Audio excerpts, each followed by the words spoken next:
Hello, and welcome to Alchemy Mindset.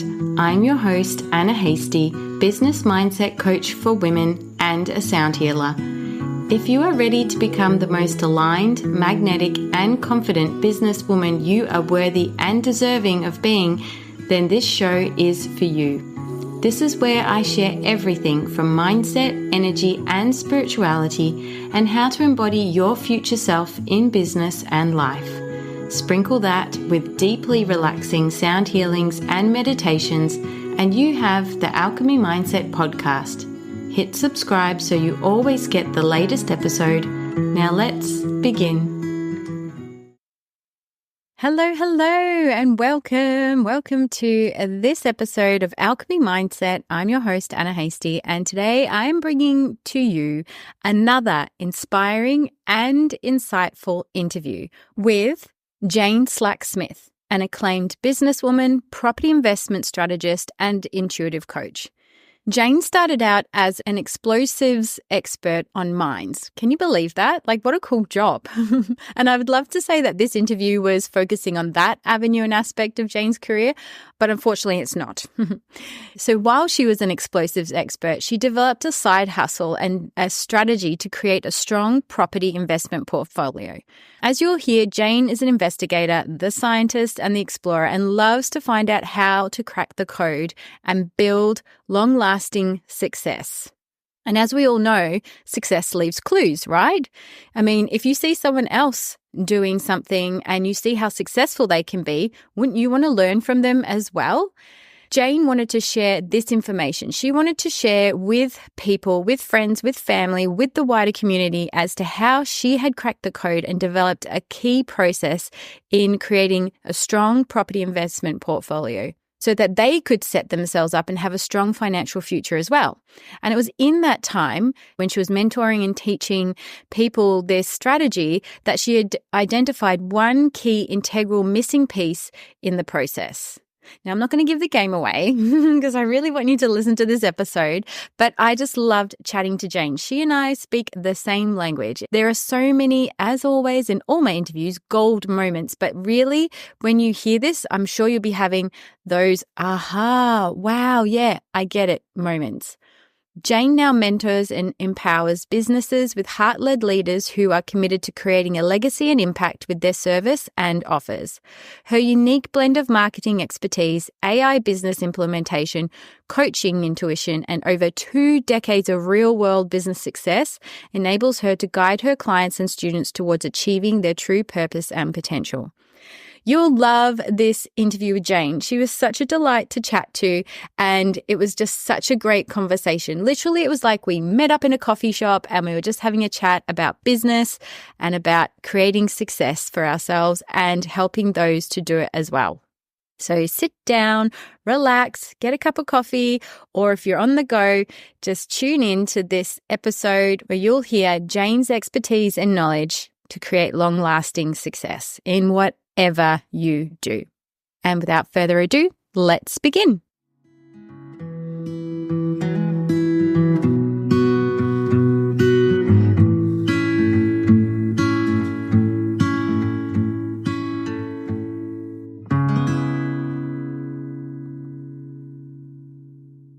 Hello. Welcome, Jane. Welcome to Alchemy Mindset podcast. It's such a pleasure to have you on the show today. Thank you for joining me.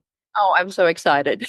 Oh, I know this conversation is going to be absolute gold because I know that you're a wealth of information, experience, knowledge, and I just can't wait to dive straight into it all. So let's just wind back the clock a bit, and I'm going to ask you straight up. Why did you go from explosive expert in mines to suddenly going, maybe property investment is where I should be going? Because I feel like they're completely two different fields of life or career or trajectory. What happened in that moment where you went, I got to leave the mines and this is where I'm going? Yeah, well, look, as a mining engineer and then an explosives expert, I was full on my career path and, tech service manager and teaching people how to blow stuff up in Australia and going overseas and teaching other people. And it was like 26 years ago, I met my now husband and he said, there's this thing about, property investing. If we pay off our own home, in a few years, you could have an investment property. And I'm always someone who's looking to hack success tips. I'm like, success clues. Let's find someone who's done it better, find their mistakes and not repeat those, take their good things. And we came across a number of, those free 2-hour courses. I bought 121 books on property, being a good engineer, read all the information. I thought, as an explosives engineer, I know how to assess risk, how to look at the likelihood of something going wrong, and then putting in a risk mitigation. And so we went about orchestrating how to invest. And so essentially I did a study on the 16,500 suburbs in Australia over the last 20 years and went, well, which ones outperformed the others and what are the characteristics? And let's overlay those on the current ones. And so we started property investing in 2001 and, I had $25,000, bought my first property for $425,000. And I thought, I want to mitigate the risk. I need a plan A, B, and C. So I came up with a Trident strategy to work out how to have all the research to buy below the market, how to make money then when I bought, how to make money in the near term by renovating so I could make $2 for every $1, and then being in a growth area so I was making money in the long term. And so that $425,000 property 6 months later with a $50,000 renovation was worth $700,000. So I pulled the money again and did it again and did it again until we got to a point where like, well, I think we're set. So now what? And I thought, I'm going to save the world. I'm going to teach everyone how to do it. And so I taught friends and family and helped them create multi-million-dollar property portfolios to help them then get on and live a bigger and better life. And I thought, what could be a better purpose in life if 50% of relationships break down and a cause of divorce, and the number one cause of divorce is money and finances. If I can keep more parents at the table, talking to the kids, being inspiration, then this is going to create intergenerational change. So I gave up the, very good income, very good trajectory on the career path and went, I need to teach people about property investing. And back in 2005, the only way I could do that was as a mortgage broker. And so I became a mortgage broker. And so rather than talking about the loan, I was talking about what's your vision? What do you want to create? What does it look like if you have financial security? It's just a process of learning how to buy and where to buy. And so, so I did that and spent the next 10 years, 20 years now on, I'm still a mortgage broker, but I have created property education courses and written books and podcasts and helped, I had a community of over 30,000 people. And but that was the pivot point, the first pivot point. The first pivot point, right? Because I feel like in the entrepreneurial journey, there's never just, and we were talking a little bit before we hit record here, there's never really just one pivot moment, or there's no real like moment where you're just going to be set in that dynamic or that pathway within your business forever. There is at some point where it pivots, and it could be like that really big complete 180, or it could be a slight tweak or change that just keeps shifting as we learn and grow and develop as ourselves, right? Because we shift and change. So therefore, things that we're interested in or inspires us, or the way the market rolls or our customers and things like that, that shifts and changes as well. So how did you know within that moment that it was like, I'm great at what I do. I love teaching property investment and wealth creation and supporting my clients in dreaming big. What happened next? What was the next change that came from there? To be honest, it came from frustration because, I was selling people these courses, this incredible course that took me 160 hours to film the old provider renovation. So it was a real, a love job. And I thought, I'm going to make sure that people watch this course to the end and do it all and put the steps in place, but they weren't. And so I was really frustrated. And I thought, why do some people get it and they're following the bouncing ball? Like success leaves clues. Like, guys, this is a path. And it may not be right for everyone, but if it's right for you, just do these steps and you're going to get. But some people would buy like a $3,000 course and then they'd do nothing, or they'd sit on it. And I was just like, how can I understand the secrets to success? So in 2018, I went on this like hack and success kind of journey, and I ended up with my 10-year-old son over in Estonia at Mind Valley University. And I was like, I'm going to find out what success means and how people are hacking this in a spiritual, transformational, creative aspect. And then, I'd throw in a a course at Copenhagen Business School on neuromarketing to work out how's the brain, get engaged. And so I was looking at all these different things. And I guess if I was going to classify myself, I'm a bit of a pioneer. I'm a scout that goes out and to the new frontiers. I find information and then I bring it back and go, here's the gold. I'm going out again. This is up to you to take. But at that stage, I was like, now I'm going to drag you along. So I had to have this mind, and I did that with my coach, my mentor. I'm not responsible for other people's success. I can give the tools and the information. So that was part of my journey. And I thought, okay, how about if I take a small group of mentoring clients and I'll take them over a year and I'll course correct them. I'll find out what goes wrong and I'll see where people are falling off. And so a very small statistical kind of group where I was kind of going, well, based on this, let's see what happens to the bigger group. But after a couple of years of doing that, the people I mentored in that property investing journey from like 2018 to 2020, we're having great success. And, I wouldn't take the money unless I could see a 10x, opportunity for them to create wealth. So I was really committed to making sure that, they were going to create an incredible outcome for themselves, their family, and so that they can have that purpose life of creating something for the community or their passion project or what they want to create. And then one of my clients in 2020, we'd got from 16,500 suburbs down to 3 suburbs. And then I used the census data to find the streets in the suburb where the renters wanted to live.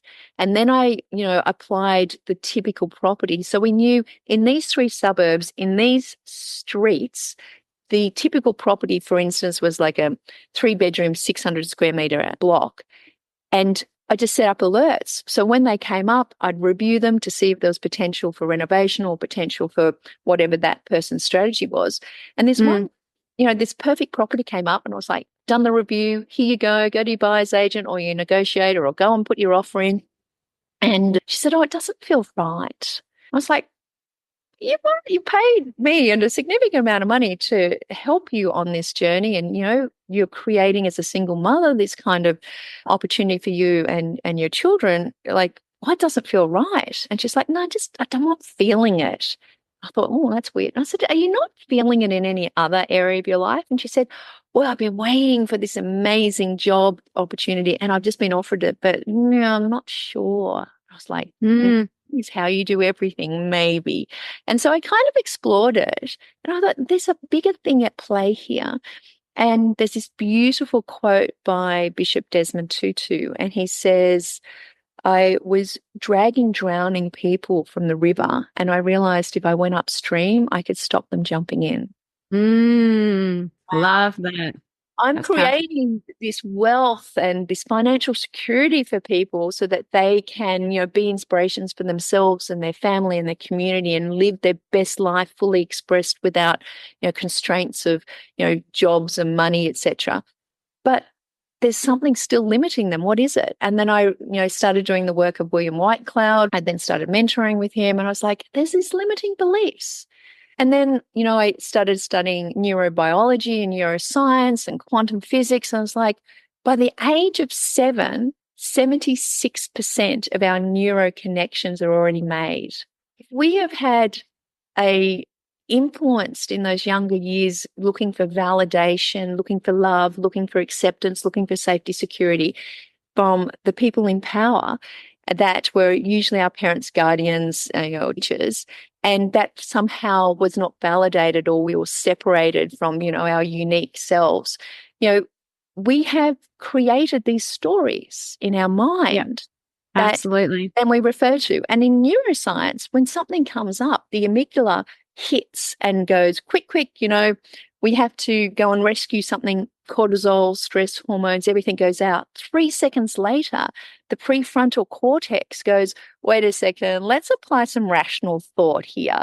So how are we going to assess this? We're going to assess it from our mental model or our story box from the past. And if our story box is saying, I'm not worthy, I'm not capable, I'm not powerful, I'm not enough, then that's all the stories we have. And go to these patterns. So I was like, now I can look at this and see what's going on. And so, essentially I kind of navigated, between quantum and neuroscience and the spiritual creative realms of intuition and understanding how we orientate. And it all came together. I was like, okay. Now I can actually help people live their fulfilled life. It's not about the money and the wealth. It's about believing and understanding the money story so then they can actually, not jump into that river. Yeah, absolutely. And it sounds like you've gone on a really great, I felt like it's like a detective, right? You've been sleuthing away there going, what is it that is stopping these people from having, like you said, their wealth, their freedom? And even just listening to your story, I'm like, you were literally like did all the hard work for this lady and are about to serve her the most ideal property investment ever. And you're like, here, have this. And she's like, oh yeah, nah, not so sure. I was like, not today. Like, wait a second. Let me just go think about that for the next like little while. And then, that property would get snapped up, no doubt. So yeah, it sounds like you've done a lot of research to understand it's like the behavior, really. It's our mindset and everything you're talking about, the way that we are not conditioned, but we're sponges from 0 to 7, taking in all this information to form beliefs that often those deep-seated ones that play out in our life and play out in how we buy property, receive wealth, make wealth, live our lives, all the things, right? So yeah, I love that you've gone, right, okay, I'm going to go and research everything. Did you find that there was a lot of inner development within that as well? Like the things you were learning, you're like, wow, I really understand myself and my journey, and found any shifts within that? Yeah, I guess there's some fundamental premises that, I kind of learnt and adopted from William Whitecloud's work. And one of those is that your thoughts and feelings aren't real. And so when I have a thought or a feeling about something, so with feelings, I now know from a neuroscience point of view that feelings are actually our perception, our senses. So we have 5 external senses, but we actually have 4 internal senses. And our sense actually sends a message to the brain, and the brain says, what's the story I can reference here, and creates a feeling and an emotion. And then we have an experience of that, and then we act on it. And so I thought, well, what if I can essentially have a circuit breaker? So whenever a thought or a frustration or someone cuts me off in traffic, or, we're all in a human experience here. So we all get pissed off sometimes, right? So whatever happens, I'm like, what's going on there? I think they're judging me. And then I think I'm not worthy. And I've got this whole imposter syndrome going on. I'm like, oh, okay. They're actually just going, hi. They weren't making a whole assessment of how my hair and my clothes look. And I've internalized that. They just said, hi. It's just information. And so there's those kind of circuit breakers that I've created in my life that allow me to go, how am I going to choose to react? Absolutely. That was actually a big thing I learned when I was doing my NLP studies, is that nobody makes you feel anything. You choose how you want to feel. You choose in every moment the information that you're receiving, how you want to interpret it and how you want to feel, or the results from it. So that was a really powerful one for me, because it's like, when people say, oh, you make me feel blah, blah, blah, it's actually, no, I didn't do anything to you. You chose to feel that based on whatever I did. So also, just picking up on what you're saying is that we're here for a human experience, right? We're placed here for a human experience, and each of us have a unique experience of that. And pain is actually inherent. We are going to experience pain and circumstances, but suffering's optional. We experience that pain, like you say, there's a circumstance and they react. They don't realize there's an optional or a choice they make about how they react. It's something happens to me. And, I want to be the controlling, powerful person who's sovereign in my life. I choose that. That's something every morning is one of my orientation goals that I state. And all I'm doing is I'm creating a neuro pathway that, and it's not, 10,000 hours, it's like 400 times you have to repeat it to have a fully, synchronized neuro pathway. But, I'm now creating a new mental model for my brain to refer to when it says, how am I going to respond to this?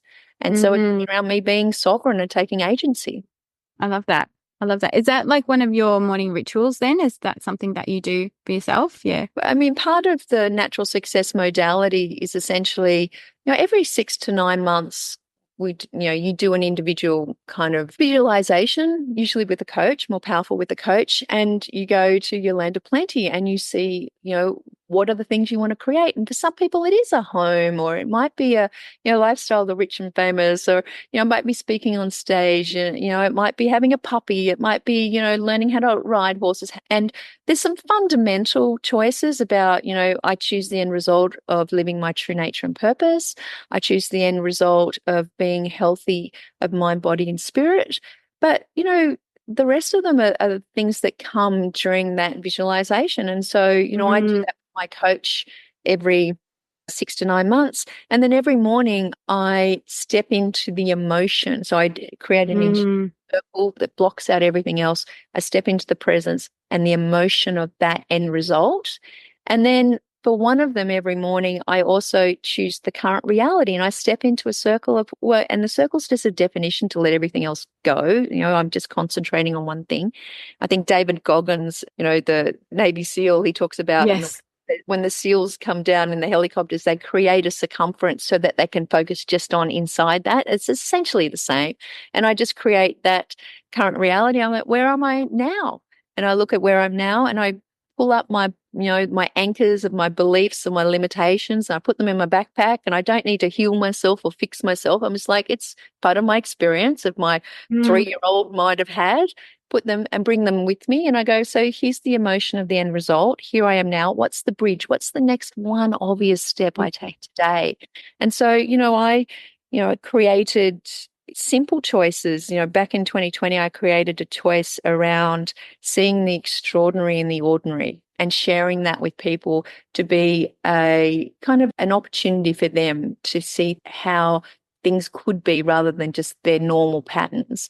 And posted thousands of pictures on Facebook, just walking the streets, taking interesting pictures of shadows and, raindrops on leaves on the asphalt. And I put about 100 of them up on Unsplash, the free photo sharing site. Oh, yes. Yep. And last year I had 3 people in a week, a miner on a construction rig in the middle of nowhere, a guy in the digital marketing group I'm in, and someone else in the natural success community who said, I'd never comment on Facebook. I never, like anything, but your photos really got me through, the last couple of years. And so I went on to Unsplash and I looked at, number of views. I was like 70,000 views. I was like, what? That's amazing. And I was like 500 downloads. And then I realized that was for the last 30 days. And so I toggled Wow. and we're at 2.5 million views and like 20,000 downloads. And these are just a simple choice of me choosing to see things differently and share them with people to inspire them. Like it can be that. Oh, wow. That's beautiful. That's amazing. Thank you so much for sharing like what you do in your process and how this is like having that beautiful ripple out effect to others in the world around you and in your community, but also like how you're holding space for yourself to keep that vibration and energy alive of what you're wanting to create and bring forwards into this world as well. Yeah. It's fun. It's fun. And I've heard a choice at the moment that, the abundance of the universe rains on me, and a day would not go by where I'm not given a coincidence or a synchronicity of an opportunity of, recently I went to Bali on a retreat, and the retreat facilitator rang me and said, a philanthropist has just donated 70% of the value of the course for you to come.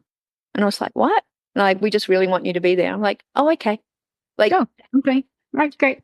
That kind of happened. And only because I set that intention every day to be available to it. And it's like you said, every day I send out the secret sleuths into the universe to go, find me this stuff. And if I'm present and I'm not living in the past or living in the future, I'm there when they arrive. Amazing. I love that. What amazing manifestations. That's literally like when you hear people, I guess like particularly people in the States where they still might get checks in the mail and they'll be like, literally, I manifested like a $10,000 check in the mail. And we're like, first of all, who gets checks these days? But $10,000 in the mail, like, is that even possible? And here you are just living and breathing on this podcast episode, sharing that, yeah, you got majority of the course covered to attend a retreat What an amazing gift. And that was just from being open and ready to receive the abundance that the universe rains down on you. Wow. I was speaking to one of my business mentoring clients yesterday, and she was lamenting on Friday. She was lamenting that this opportunity wasn't opening to her, and she had some money concerns. And I was like, you're the person who opens up these letters and money turns up. You're the person who, people, you say, I want this. I said, what do you want? She said, well, I'd like 2 days a week of consulting. And, so I can then get on with, her shaman gifting of the Moon-Eye key rights. And I was like, oh, well, so choose that. And she rang me yesterday and went, out of the blue, someone just rang and offered me 2 days a week for the next 6 months. And wow. I was worried about my rent going up. The landlord just rang up and said, I'm not going to put the rent up. And I was like, see, you're the person who creates that. That's amazing. That's amazing. And you know what? At the end of the day, it's not just like the things where we hear, we're like, oh, that's all right for that person, but that would never happen to me, because it's the fact that it can happen for everybody, no matter what walk of life they're in. It comes down to shifting and shaping our beliefs. Is that correct? Absolutely. And I think the thing is that there's, I know people have spent hundreds of thousands of dollars on, healing the inner child and, I don't know, whatever, fixing themselves. And I just I have this levity that is like, we don't need fixing. We've had experiences, and from that, we've created stories. We can change the stories. Like, what would you like to create? And a lot of people, they get caught in the stories. And it's like money stories. I had one of the ladies who did my Renovate Yourself, Renovate Your Wealth course. She shared this story where she'd had an incredible, say, windfall. She worked really hard with a company, and the company went public and she got a lot of money, and she bought this beautiful home in this beautiful suburb and went into a deep depression and stayed in the house for 3 months and couldn't work it out. And we just started talking about the money stories. Like, tell me, how did your parents talk about money? Like, what were your experiences? What's the music you listened to? It's like, what kind of the impressions did you have growing up when your parents were talking about, their careers? And she said, oh God, I've just had this memory. Every Sunday we used to go on family drives, and we'd go and drive through these rich people suburbs, and Dad would say they're evil, and Mum would say they've done something really bad to get their money. That's such a common story, isn't it? Yeah. And you think about, it's easier for a rich person to get through an eye of a needle than into heaven. And you're like, what? Where did that come from? If you have money and you can monetize your message, you have an opportunity to magnify that and affect millions. So why not choose that? Yeah. It's such an interesting story, money beliefs. Like that one, it comes up quite commonly when people are shifting their money beliefs, is that rich people are evil, or they're bad, or they never do anything good. Like, I'm not going to say it. One of my parents often says things like that. Oh yeah, like they must be, rich people are greedy, rich people are bad. And I just we've actually got wealthy family members, I won't say this parent's name, but you can't possibly say that they're bad or they're evil or greedy, because they gift a lot of their money to other family as well as organizations and charities, and they support a lot of underprivileged people.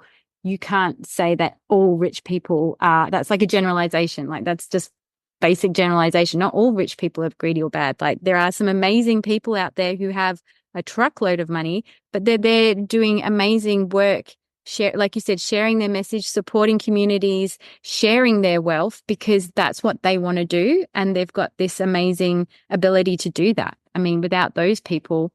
And a lot of those people also, they are so comfortable in their own identity and who they are, that they don't need, they're self-referential, and they don't need to reference who they are based on what other people say about them. So they would never tell you they do that. It's just, no, they wouldn't. It's like, we make a donation, Yeah. And so you just don't know. And it's your stories that you're making up about them. And I mean, I grew up in a family where, my parents never owned their own home. My dad was a farm laborer. My mum was like a nurse. And, we never had a lot of money, but we grew up happy without knowing that we were poor, And so, the stories we had were just that it's not for you. And from a very young age, like at the age of, 3 or 2, we had a burner at the end of the bath for hot water. And I think Dad, made like $20 a week or $10 a week or something as a farm labourer. And he had all these $2 notes. And they found me putting the $2 notes in the burner going, bye bye, babas. And I was burning money. And I burnt money until I was like 28 and read Rich Dad, Poor Dad and went, what? I am my money's not working for me. I'm working for my money. And I changed my money story, but I burnt money from the age of 3 up to 28. Yeah, as in like burnt it as in, well, not like you physically burnt it as a small child, but like you just was frivolous, and frittered it away. And spend $1,500. That's what credit cards are for. Yeah, exactly. Oh, yeah, credit cards. They're so helpful. So helpful. Wow. One question I have is, do you feel like people, without knowing it, they've developed a wealth set point where somehow in their bringing, they've got this belief that they cannot exceed a certain area of wealth? So, for example, we always hear those stories about people who win the lottery and then they just lose it all. Is it because they've got a wealth set point that doesn't allow them to exceed the amount of money that they've ever believed they're worthy of having, or something like that? Like, explain what that is. Yeah, I imagine everyone's got a different definition of wealth set point. I kind of think of it like you're trying to lose weight and you lose all this weight and then you go back to the normal weight. Everyone's got a set point for something. And I think that with the wealth set point, a lot of the times the stories or our beliefs that we have or the limitations we've created have been created for us. I was told at one stage by my maths teacher, who told my mother, that I was really bad at maths. And I was like, I thought I was really good at maths. And he's told her in this parent-teacher interview that I'm bad. And I was like, this is, okay, well, maybe I'm not good at maths. Okay, well, I won't put my effort into it. I'm in 6th class. And then we realized about 6 months later that he thought I was the other redhead in the class. Oh, so he got it completely mixed up. I was actually good at maths, but I then had convinced myself I was bad. Like, people tell you things and they're the authority. And so, when you're growing up and you're having these experiences, we can prove any belief that we have. And, it was really evident to me recently. I had someone inquire about the business coaching, and he said, I want to take my multi-million-dollar revenue company to, 3 times that. And, I really want some help with that. And I said, look, I want to understand a bit about what's gone wrong in the company. And we had to talk, and he's like, I had to sack the sales team because, they weren't following the procedures. And then, I had to sack this other person. I think the designers over here aren't really, pulling their weight. And I think these people are taking the lend of me. And I was like, yeah, tell me about your childhood. What happened in your childhood? And he's like, I was let down by stepfathers, et cetera, et cetera. I was like, it's not there's a real trust issue here. And if you're going to grow your business, can't be the smartest person in the room anymore. You're going to have to, bring in people to help you scale that. I'm not the person to give you, sales skills and all of these things, but I think I can help you on the trust issue. And he said, I never saw it before. I'm all in. Let's go for it. And that night I was speaking to my husband, and he said, how what did you get up to today? I said, look, I spoke to this really interesting person who inquired about mentoring. And he said, is he going ahead with it? And I said, he said he is, but he won't. And he said, what do you mean he won't? I said, well, he'll come up with a story that I'm untrustworthy, and he's going to set me up to be untrustworthy to prove his belief, because it's that strong. And the next day I got his email saying, look, I'm over in America. The only time I can work with you is at 2 a.m. your time. Oh, really? I went, no, I can't do that. And he's like, well, there you go. Another person's let him down. So we can prove our beliefs, right? And we're all at it. Our identity, our ego, is sitting there going, it's comfortable the way things are. And been doing this for so long, let's just sit in this. And so it's setting us up with these stories. And, we have a choice to go, well, what story is going to have the power in our subconscious? Is it going to be our, unconscious beliefs, or is it going to be our superconscious? So which one are we going to choose? Feed our subconscious. And our subconscious is just taking the information and going, okay, I'm acting on that. And we get a choice. And most people are living in the conformity of letting their unconscious rule them. Yep. Thanks, Jane. I absolutely like everything you speak. For me, I'm like, I understand exactly what you're saying here, and everything is just yes, 100%. If we do choose to believe in the beliefs that we believe, it is from our subconscious mind just basically responding to what we're telling it, right? And it's just going to keep showing us more and more of that. I do wondered with that guy, did you just let him go, or did you refer him to someone else, or did you just continue prodding him with this trust issue thing? All I said to him was, look, I really respect your decision. I see him as a powerful person and he's making it. Mm, I said, you know where I am if you need me. yeah, yeah.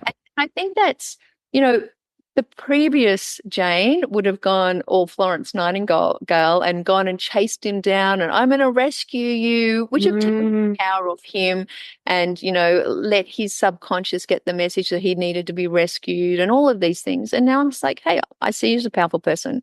Like, you've created an incredible business and, you want to do more. And, you and I know that he's not going to be able to do that if he has trust issues. And it sounds silly, but I work with people who are like single mums, creating their first business and people who are doing, multi-million-dollar kind of businesses.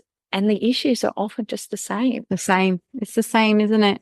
It doesn't matter what walk of life you're in. It's like, I think in Elizabeth Gilbert's book, Eat, Pray, Love, she spoke in like the opening chapters how a friend of hers was counseling refugees from a particular crisis. And she said the common theme wasn't like, I've lost my home and I've lost my country. It's, I met this guy on a boat and I'm not sure if we're still going to hook up and be together because I don't know where he's gone and I've lost him and I really loved him. And she was just like, oh, really? Like, we're all the same, no matter where we come from. We've still got the life stories and drama and conversations and experiences. Like, we're really no different from everybody else. Sometimes it blows my mind. I just think there's times when I get a bit tired of being in the spiritual realm, and I can imagine you'd understand as well because you weave intuition with business and spirituality with the business. I can hear that from a lot of your stories here.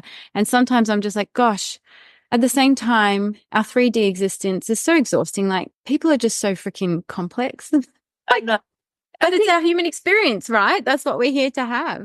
It's funny. Like sometimes I listen to people's stories and I'm like, I'm not going to get involved, but obviously you just need to like vent and there's your story. And I mean, as you said, it's interesting, in the last couple of years, I have definitely, stepped more into the intuitive, I go on intuitive walks every morning, every corner I get to. I let my superconscious tell my subconscious that it's the one that's making the decision. So I'm trying to tune that muscle so the superconscious gets the power over the unconscious.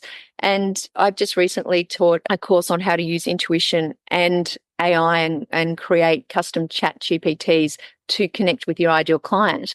And it's funny because they sound so different.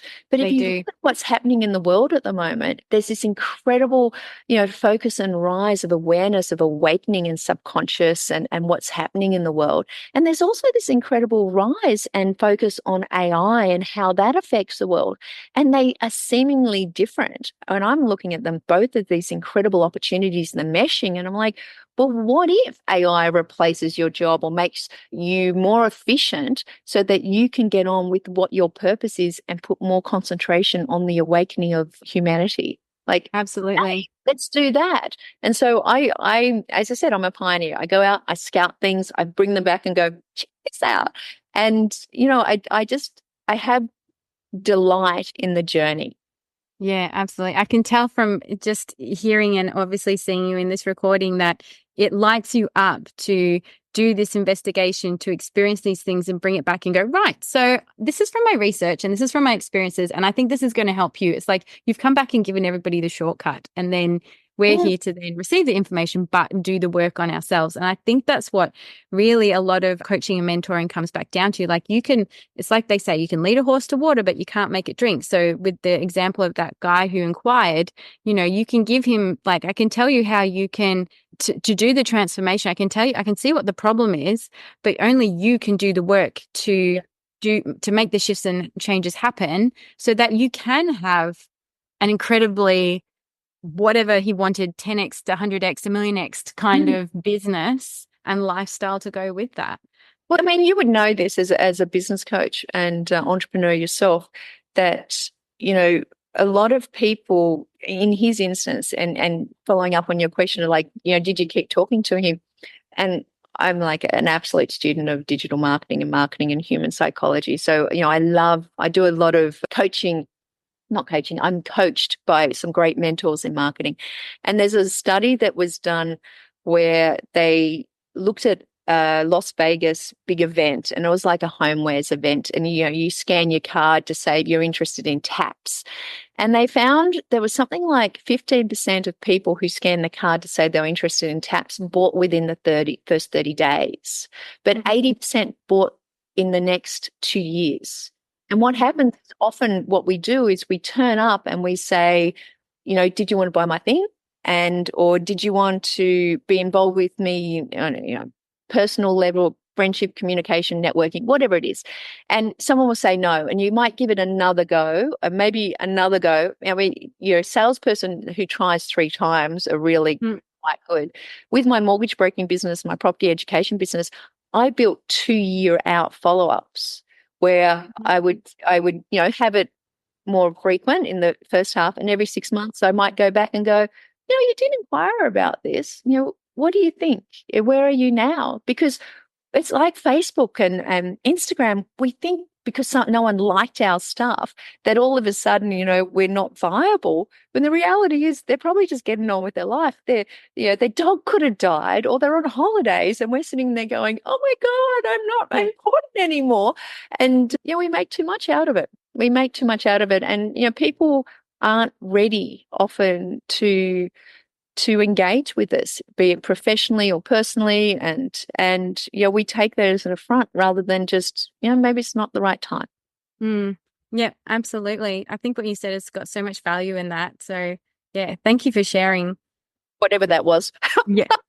I just got a little bit distracted because my mum's dog just started barking. I think my child just woke up from the barking. So I'm just sorry. I was like following, and then I'm like in the mind going, because I think someone's just right. So I do apologize.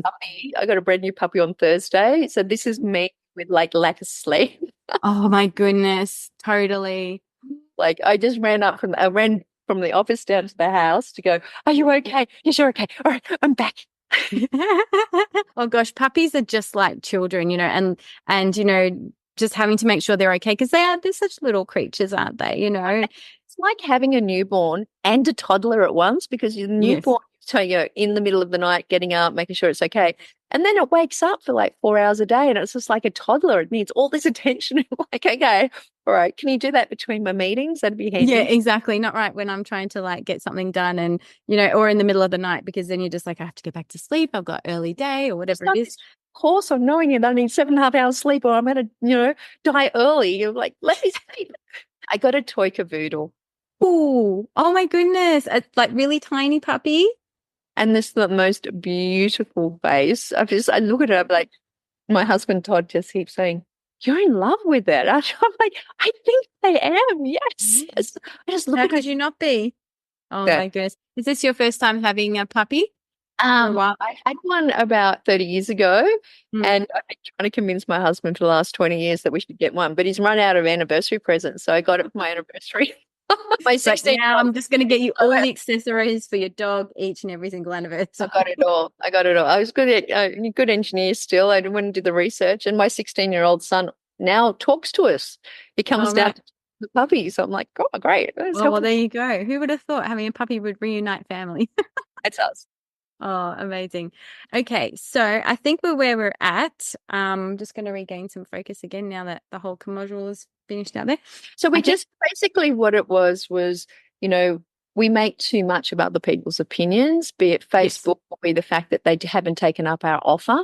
And the reality is that, you know, we're as entrepreneurs, you know, our opportunities to make offers and be out there and be present. And when, you know, the people, it's right time for them, they'll turn up.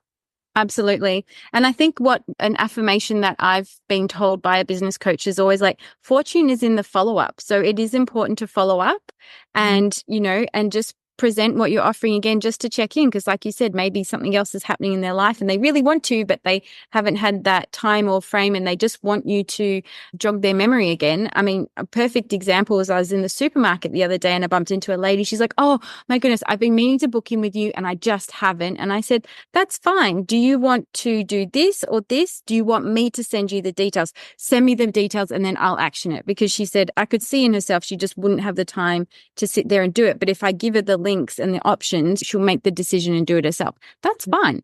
Fortune is in the follow-up. So if you take that initiative to, follow up, who knows where it may lead. It may be like, oh no, thank you, thanks for reminding me, etc. But yeah, if you don't, then missed opportunities, it's missed business. And again, like just taking yourself out of their stories and out of the stories that you're creating about them and all the other things that we can sometimes get swept up in, particularly in and around the realms of good old social media. So, I mean, I subscribe to so many newsletters and half of them I think I should unsubscribe, but I just want to have their information come through because I know at some stage I'm going to buy from them. And so I'm going to unsubscribe because when the time's right, I'll be like, hell yeah, I'm in. Yeah. And it might be that time when they send through something that's got a really beautiful offer or an opportunity and you're like, that's it. That's what I was waiting for. And even, I think we need to be more human in our follow-up as well. And so, when I'm talking to whomever and, they reach out and we have a discovery call and they tell me, I'm humbled by the stories that people tell me about their goals and their aspirations and what they believe has limited them and what's holding them back.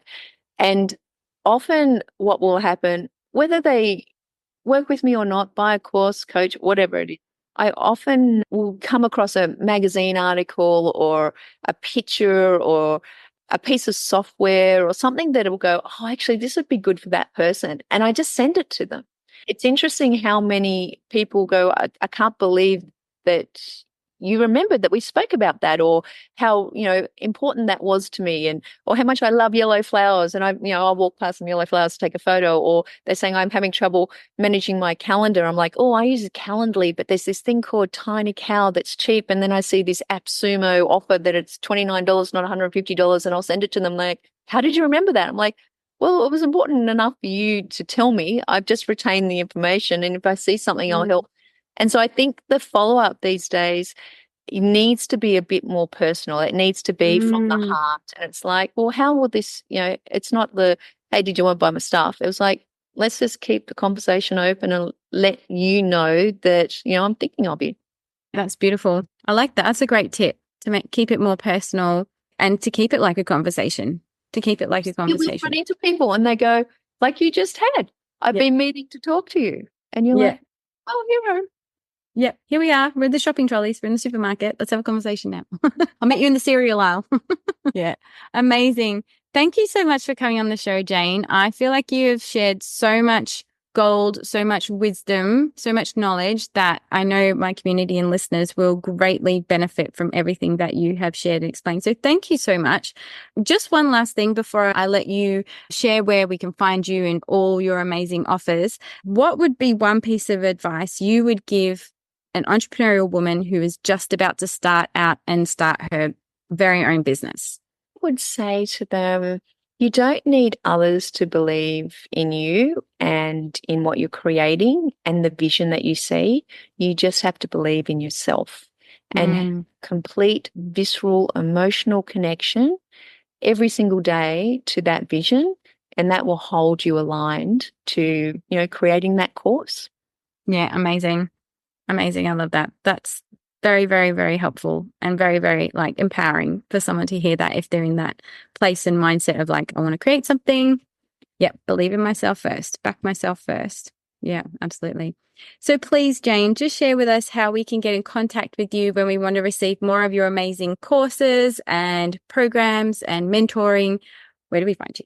If you just head over to yoursuccessclub.com.au or on Facebook, the Your Success Club Today Facebook group.